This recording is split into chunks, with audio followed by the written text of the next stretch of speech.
गुरु की प्यारी साथ संगत, आज आपने उस हरि को प्रसन्न करने वास्ते बड़े बड़े अच्छे अच्छे गुणगान गाए हैं। हरि के गुणगान गाए, गुरुओं के गुणगान गाए, और फिर उन गुरुओं की महिमा भी बाद में चाली कि अपनी खोज कैसे करें। वो परमात्मा इस बाजी को रच के इससे अलग कैसे रहा, उसके बारे में एक बारी महाराज जियों ने भी बड़े अच्छे प्रवचन करे थे, वाणी गाई थी, घोड़ी बना के फिर उस पर सारे सवार करे गया। और इन्होंने देवराज जियों ने जो है बात यह है, इस पूरी देह का जो यह बाजी रची गई उसका वर्णन इस वाणी में दिया है कि तू सब जगत का वाली। एक एक वचन बोलो, अगर महाराज जी आज्ञा हो तो कुछ बोलना है।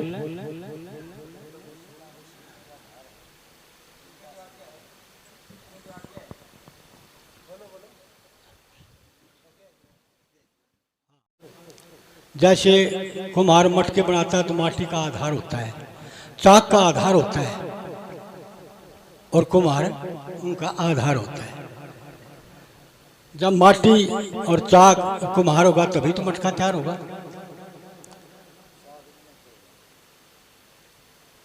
तो उस निशंक ने बिन निरसंशय उस परमात्मा ने इसकी रचना कैसे करी। उस ईश्वर ने अपनी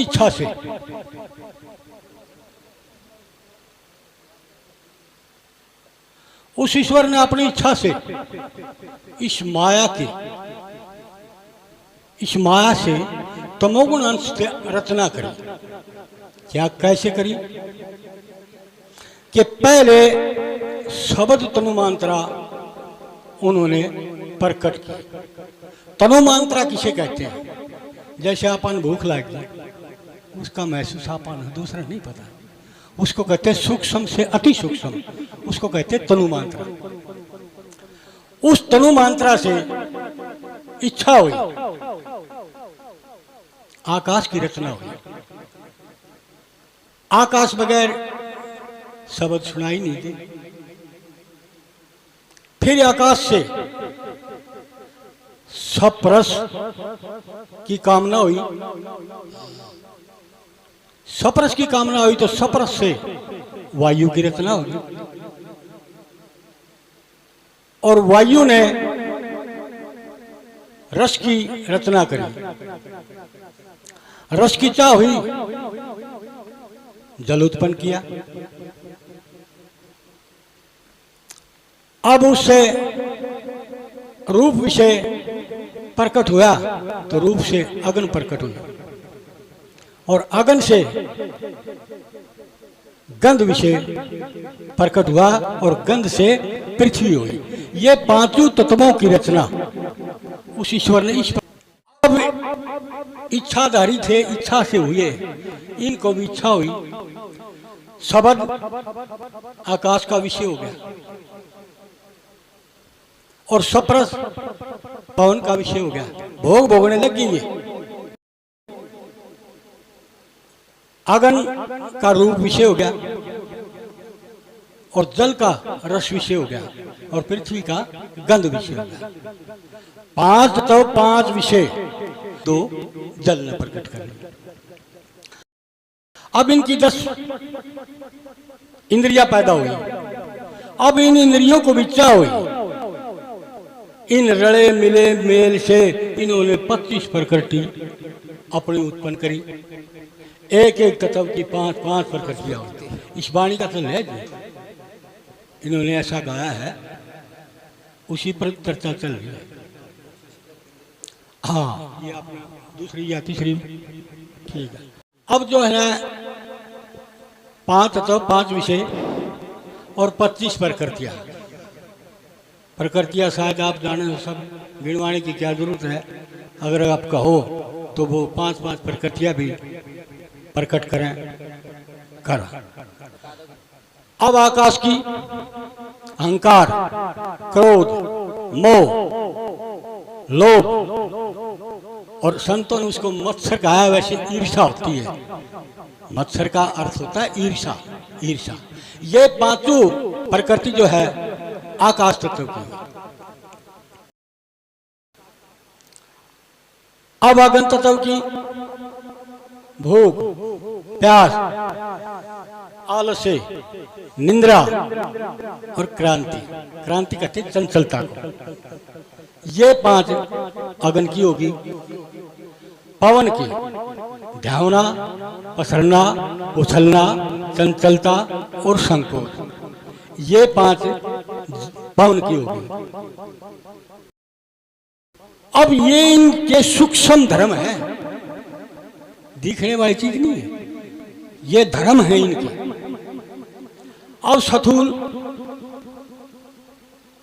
हाड, मांस, नाड़ी, त्वचा और रोग, ये पृथ्वी की हुई।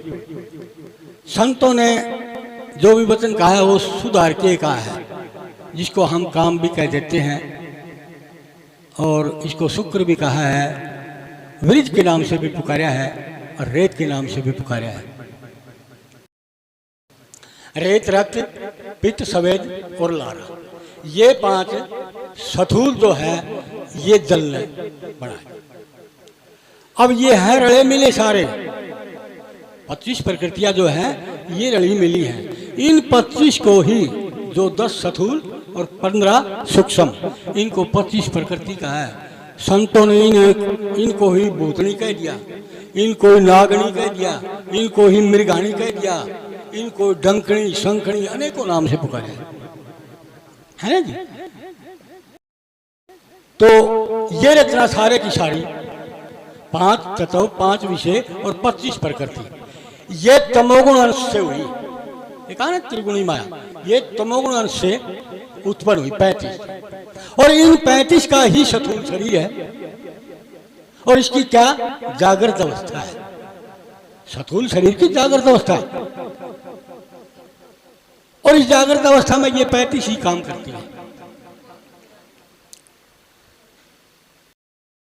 अब रही रजोगुण की। अब रजोगुण प्रधान हुआ तो 10 इंद्री, मन और बुद्धि और 5 प्राण, कितने हुए जी?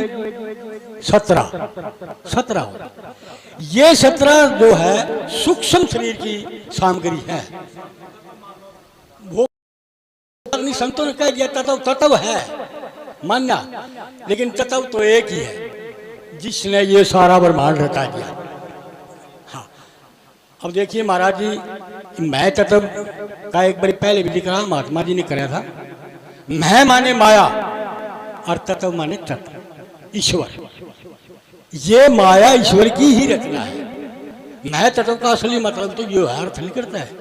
वैसे मैं तत्व का महत्व समझा है संतों ने,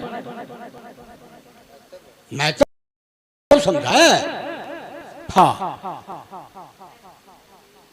तो यानी संतों ने अपना आपे की खोज करी है कि तू अपना आपे को खोज, वो ईश्वर पावर, वो परमात्मा पावर, वो आत्म तेरे अंदर ही दर्शेगा। इसलिए उन्होंने इस अपने आपे को खोजा है। महापुरुषों ने कहा अभी कि पिंडे सोई ब्रह्मांडे, जिसको पिंड खोज लिया उसने पूरा ब्रह्मांड की खोज कर ली। हाँ जी, अब रही शतोगुण की माया। 14 देवते, 4 अंतस्करण, ये 18 ये शतोगुण की सामग्री से पैदा हुए। इस तरह यह त्रिगुणी माया महाराज जी ने जो वाणी निकाला, यह त्रिगुणी माया रची गई। और इस माया को रच के वो निशंक रहेंगे, वो नहीं इनके लिपायमान, ये उससे लिपायमान, बिल्कुल ये उसकी सत्ता लेकर व्यवहार करते हैं।